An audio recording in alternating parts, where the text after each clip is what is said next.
Hey,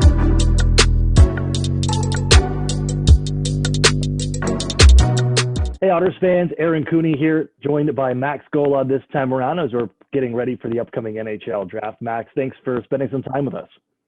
Yeah, for sure. No worries. So how's the off-season going? It's been a little bit longer than I think everybody anticipated, but what have you been up to? Yeah, it's definitely been a bit of a weird off-season here, not really knowing when we're going to go back or anything. So you've had to make some changes of not being able to skate at first or not being able to go into the gym. But now it's definitely nice. They opened up about 3 months ago here, so I've been able to be on the ice frequently and be on the ice. And my trainers made a plan for me, so I've been sticking to that, and it's been good. Last time I talked to you, we were doing some of those Otters at Home videos, and you were talking about how you're picking up creating music. So how is your music career taken off here? Did you bring anything back for the boys? Are you going to have the warm-up mix for the season? I could do a warm-up mix for sure for the guys. I'll get them to send me some songs, but I haven't really had time. I've been pretty busy bouncing around from rink to rink, and you get pretty tired doing that or being at the gym, and I don't really have much time for that, so just focus on rest and maybe watch a few TV shows in between or something. So you just finished up, is your third year in the Ontario Hockey League. Your first two kind of riddled with injuries, getting used to the league and stuff, but did you really find yourself this past season a full healthy year? How would you kind of evaluate and review the season that was you had last year? I'd say for sure it was a successful year for me. I've always believed in my abilities, and I've known I could be a consistent player in this league. Obviously, battling injuries and inconsistency isn't easy, but that really taught me to deal with the mental aspect of the game and learn to handle that. So learn to handle my emotions better. So I think coming into my third year, I was more of a steady head and just focused on, like people always say, doing the right things, taking care of what you can take care of, and let my play follow. I know you've gone through drafts before, and just the way things play out, it is what it is. Have been passed through, but you found yourself in NHL camps, rookie camps, training camps, and around these pro guys. What have you taken from those that learning experience and applied here even to your career, and as you look ahead here to the upcoming NHL draft in 2020?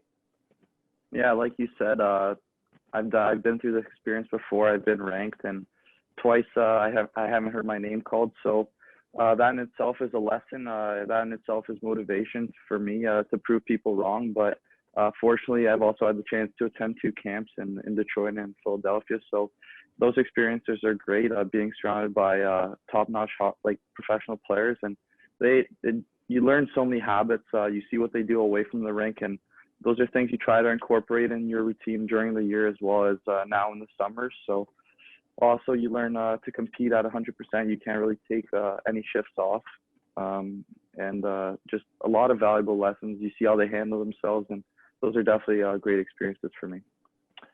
Are you most confident in your game heading into this draft than you were maybe in maybe the previous 2? Obviously, it was my best year, but at this point, it doesn't really matter. I know what my goal is, and I'm just gonna, whatever happens, I'm gonna keep working towards it.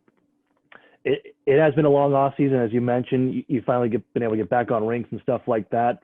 But is there anything that you've nailed down that these were my goals in the off season when you go and look at it? Was there stuff that you wanted to get better at to enhance your game coming into this year? Yeah, watching hockey recently, I've seen what makes some of the players so dangerous. Obviously, McKinnon was having a great tear, and Barzal, and even an undercover guy like Beauvillier, and they're so good with their cutbacks that I've been focusing on that a lot, cutting back with the puck and changing direction, and really exploding out of my crossovers. I think your first step is really important, and along with my shot, it's something that can use work. And I'm more of a pass first guy, so if I could add that to my arsenal, I think it can make me more of a threat. Now you've been around this group now for a handful of years. You've been this core that's kind of taken the Otters from that rebuild to where it's at now. What is this team capable of coming up for this next season? Now you entering an overage year, and even a handful of those guys, everybody's another year older What do you think this team can do next season? I think the sky's the limit. All the teams look pretty even, and I think our roster is looking really good right now. I've skated with some of the guys in the summer. They look really good too. Obviously, with 5 guys ranked, if they're fortunate enough to get a chance to attend the camp, they could definitely bring back some of those things to Erie as well. And I think just with a more mature group and guys coming back to the league and having gone better over the summer, honestly, the sky's the limit. And I'm excited for this year. Yeah. How ready do you feel to get back out of the Erie Insurance Arena ice and get back into the things? I'm anxious to get back there. If they told me I had to leave in 30 minutes, I'd pack up my stuff and go. But got to wait a bit longer.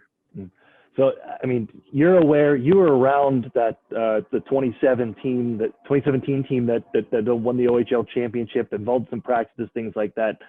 You've seen those guys, and I'm sure you're aware of the history of overage players having big years for the Erie Otters, and you know, even in just my time here between Dane Fox, what he did in 2013-14, Darren Radish that year setting records on the blue line. Do you think you're prepared here for a pretty big year for Max Golod coming up? Yeah, I think so. I'm confident. I put in the work this summer, and you get what you put in. So I'm confident that it'll show up this year. Max, I want to thank you for your time. Really appreciate it. We're wishing you and the Otters the best of luck here coming up the NHL draft. We want to see a lot of guys, hopefully hearing their names called and having a good season. So thanks again. Thanks. Thank you.